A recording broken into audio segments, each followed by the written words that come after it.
Welcome student. इससे पहले वाले लेक्चर तक हमारे न्यूमेरिकल नंबर 13 तक हो गए थे। आज का जो हमारा लेक्चर है इसमें हम डिस्कस करने वाले हैं क्वेश्चन नंबर 14 से। क्वेश्चन नंबर 14 जो है इसमें देखो बेटा क्या दे रखा है कि a bullet of mass 10 gram is horizontally traveling horizontally with a velocity of 150 meter per second. Mass of bullet 10 ग्राम। और हमें पता है क्या कि जो यूनिट है भाई हमारी वो मास की तो किस में होनी चाहिए, किलोग्राम में, डिस्टेंस है वो मीटर में, और टाइम है वो किस में होना चाहिए, सेकंड में। लेकिन यहाँ पे किस में दे रखी है वैल्यू, कितनी दे रखी है भाई, 10 ग्राम। अब हमें इसको किलोग्राम में कन्वर्ट करना है तो क्या करेंगे भाई, 1000 kg, या फिर आप इसको क्या लिख सकते हैं, 0.01 किलोग्राम। ये हमने इसको लिख लिया है, ठीक है। अब यदि हम आगे देखते हैं इसमें वैल्यू, तो हमें क्या बता रखा है भाई कि जो वेलोसिटी है उसकी, वेलोसिटी किसकी बात कर रहे हैं हम,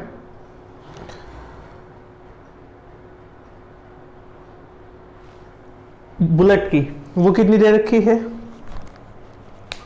अब हम इसको सीधा समझा दिया है आपको ये कैसे आया। अब मैं सीधा इसकी वैल्यू को किलोग्राम में लिख लेता हूँ। मास कितना दे रखा है भाई, 0.01 किलोग्राम, 150 मीटर पर सेकंड किसकी वैल्यू दे रखी है हमें, वेलोसिटी ऑफ बुलेट। कौन सी वेलोसिटी दे रखी है ये भाई, इनिशियल वेलोसिटी, u की वैल्यू, इनिशियल वेलोसिटी हमें दे रखी। नेक्स्ट क्या बोल रहा है कि come to rest in 0.3 second, मतलब फाइनल कम टू रेस्ट, मतलब ये इनिशियल हम बात कर रहे हैं, ये हमारे पास final velocity of bullet v, और जो फाइनल वेलोसिटी है वो कितनी दे रखी है भाई हमारे पास, 0 मीटर पर सेकंड। टाइम कितना दे रखा है इसमें, 0.03 सेकंड हमें टाइम की वैल्यू दे रखी है। डिस्टेंस, और हमें वैल्यू बतानी है किसकी भाई, मैग्नीट्यूड ऑफ फोर्स। देखिए ये वैल्यू किसकी है भाई, टाइम t की वैल्यू दे रखी है, हमें फाइंड आउट करनी है डिस्टेंस और फोर्स की वैल्यू। ये हमें इसके अंदर फाइंड आउट करके दिखानी।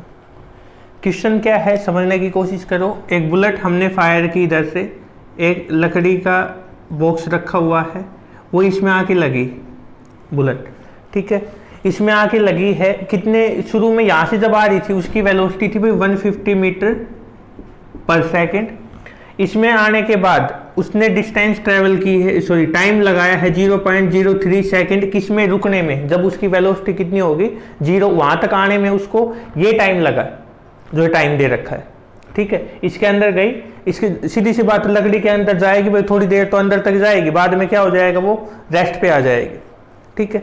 तो हमें भाई वैल्यू किस किस की गिवन है, v की वैल्यू है, u की वैल्यू है, t की वैल्यू है। तो यहाँ से सीधी सीधी एक तो हम a की वैल्यू निकाल सकते हैं। किसकी वैल्यू निकाल सकते हैं, a की। क्या फॉर्मूला होते हैं भाई, we know that v is equal to u plus 80, v कितनी है 0, u कितना है भाई 150 प्लस a इंटू टाइम कितना है 0.03, ये इसको हम क्या लिख सकते हैं, चलो अभी तो यही रहने दो। अब इसको इधर लेके जाए -150 अपॉन या फिर इज इक्वल टू 0.03 ए की वैल्यू निकालेंगे -150 अपॉन, इसको मैं इधर 0.03 इधर जाएगा अपॉन में, इसको हटा के इनटू में 100 लिख सकता हूँ, ठीक है। इधर आया कितना हो गया भाई ये 50, ए की वैल्यू कितनी आई हमारे पास -5000 मीटर पर सेकंड स्क्वायर, कितनी आई है value -5000 metre per second square. और नेगेटिव साइन किस लिए है भाई, sign shows velocity is decreasing, भाई तभी तो लास्ट में जाके जीरो होगी। 150 से जीरो कब होगी, जब वो लगातार डिक्रीज होती आएगी, तभी हमारे पास वैल्यू कितनी होनी है 0। अब ए की वैल्यू आ चुकी, ए की वैल्यू आने के बाद हम एक तो डिस्टेंस निकालनी, डिस्टेंस का फॉर्मूला क्या होगा भाई, s is equal to u t plus half 80 square, ये होगा फॉर्मूला। या फिर हम दूसरा फॉर्मूला यूज करें तो एस इज, ये वाला यूज ना करके हम v square minus u square is equal to 2as, ये यूज कर लेते हैं। तो s is equal to v square minus u square upon 2a, s is equal to v की वैल्यू कितनी है भाई 0 है हमारे पास, अच्छा u की वैल्यू 0 माइनस 150 का स्क्वायर अपॉन 2, a की वैल्यू कितनी है -5000, तो इसको हम क्या लिख सकते हैं भाई, s is equal to -150 into 150 upon minus,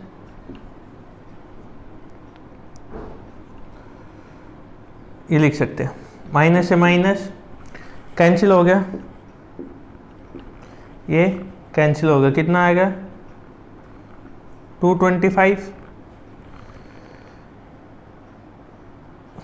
ये अपॉन 100, तो s की वैल्यू कितनी आ गई भाई हमारे पास 2.25 मीटर, कितनी आगे, कितनी डिस्टेंस ट्रैवल करेगी भाई वो 2.25 मीटर की जो डिस्टेंस है वो ट्रैवल करेगी इसके अंदर जाने के बाद। मतलब यहाँ पे हम वैल्यू लिख सकते हैं, एक वैल्यू आ चुकी है भाई हमारी, डिस्टेंस कितनी आई है 2.25 मीटर, ठीक है। नेक्स्ट यदि हम बात करें, अब इसमें हमें किसकी वैल्यू फाइंड आउट करनी है भाई, नेक्स्ट हमें वैल्यू बतानी है फोर्स की। फोर्स की क्या वैल्यू होगी देखिए,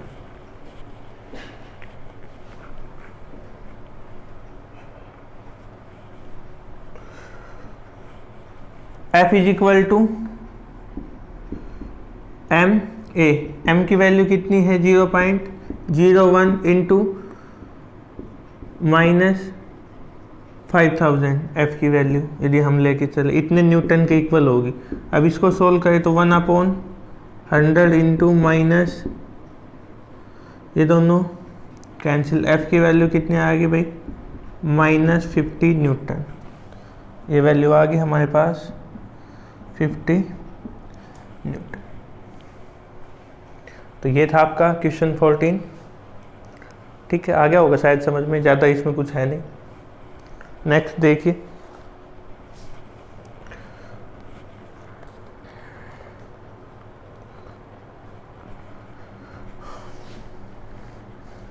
एन ऑब्जेक्ट ऑफ मास, एक सेकेंड अगला पढ़ लो, question 15, an object of mass 1 kg traveling in a straight line with a velocity of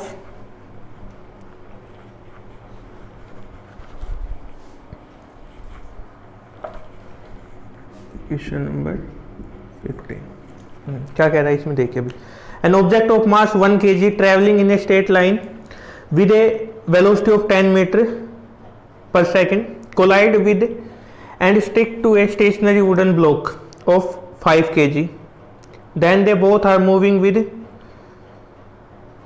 the straight line. Calculate the total momentum just before the impact and just after the impact. Also calculate the velocity of combined object. देखिए भाई क्या क्या value दे रखी है हमें, वो लिख लेते हैं पहले तो।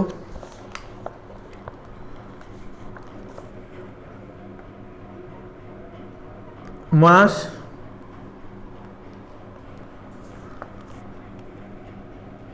ऑफ ऑब्जेक्ट, ये वैल्यू दे रखी है हमारे पास।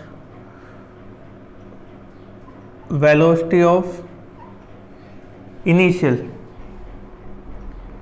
इनिशियल वेलोसिटी ऑफ ऑब्जेक्ट और mass of wooden block, initial velocity of wooden block. ये चार चीज़ें हमें एक तरीके से शुरू में बता रखी। मास ऑफ ऑब्जेक्ट कितना है भाई हमारे पास,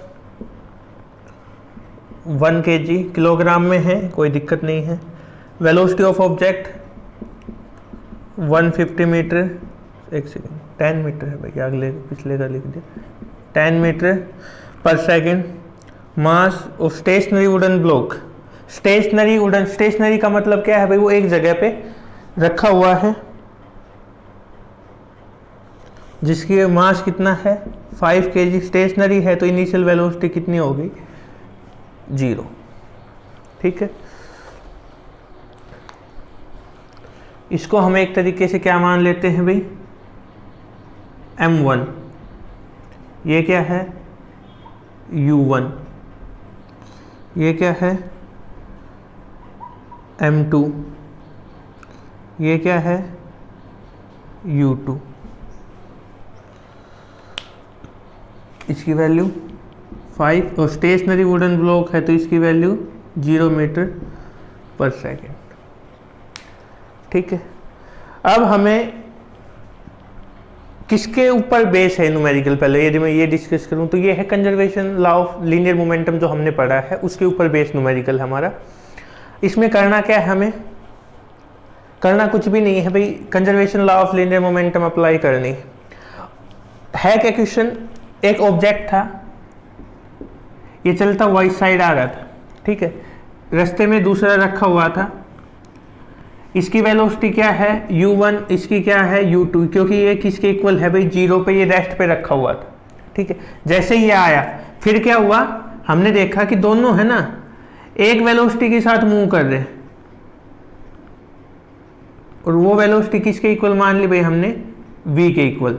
अभी दोनों एक साथ ये आए, धक्का मारे इसको, दोनों चल पड़े, दोनों एक वेलोसिटी के साथ अब ये मूव कर रहे हैं, वो हमने कैपिटल v मान ली।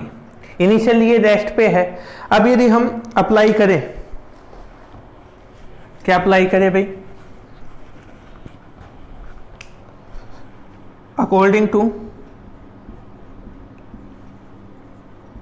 Conservation law of linear momentum. ठीक है, क्या होगा conservation law of linear momentum के अकॉर्डिंग भाई, कि m1 u1 plus m2 u2 is equal to m1 v1 plus m2 v2। लेकिन यहाँ क्या है कि दोनों बाद में तो सेम वेलोसिटी के साथ मूव कर रहे हैं, और वेलोसिटी क्या है वो हमारे पास अकॉर्डिंग टू क्वेश्चन क्या आ जाएगा, ये यदि हम बात करें तो m1 u1 plus m2 u2 is equal to m1 v plus m2 v, और इसको हम क्या लिख सकते हैं, m1 प्लस m2 v। ये हम इसको लेके चल सकते हैं। ठीक, अब इसमें यदि वैल्यू पुट करते हैं हम, m1 कितना है भाई हमारे पास, 1 × 10 plus 5 into 0 is equal to m1 कितना है 1 प्लस 5 इंटू वी, तो ये कितना हो गया 10 is equal to 1 plus 5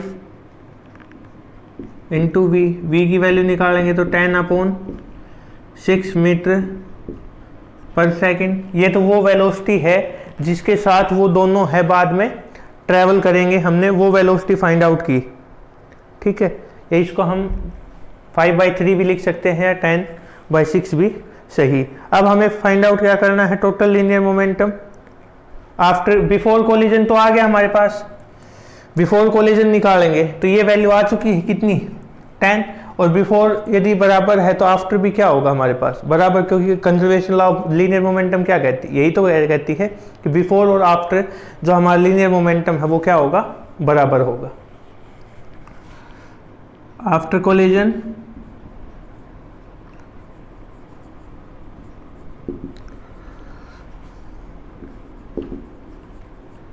linear momentum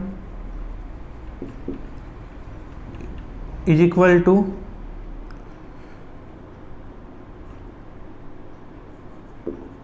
linear momentum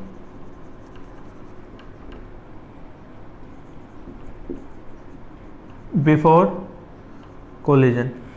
तो कितना हो जाएगा भैया m1 u1 plus m2 u2, तो ये वैल्यू कितनी है हमारे पास, यदि हम 10 इंटू 1 प्लस 5 इंटू 0 तो कितनी आ गई हमारे पास 10 मीटर 10 किलोग्राम मीटर पर सेकेंड लीनियर मोमेंटम की यूनिट होती है, ठीक है भाई। तो ये था हमारा जिसमें हमने अगले 2 क्वेश्चन सोल्व किए। यदि हम अगले 2 क्वेश्चन पे जाएं अभी,